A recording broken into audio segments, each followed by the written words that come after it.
ఇటువంటి సందర్భంలో ఎలా ఉంటుందంటే 4 సున్నాలు అంటే 4 - 9,992 ఎంత వస్తుంది? 7 వచ్చింది. ఎంత తక్కువ?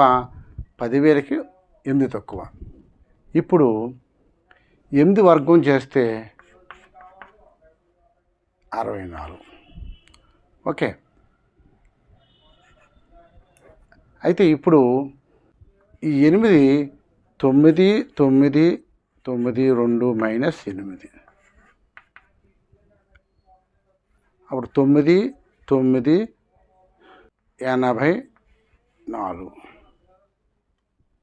ఇచ్చి ఇది 2 అంకెలు ఉంది కాబట్టి ఇది 3 అంకెలు 4 అంకెలు సున్నాలు కాబట్టి 0064 ఇది ఆన్సర్. ఈ విధంగా వస్తుంది.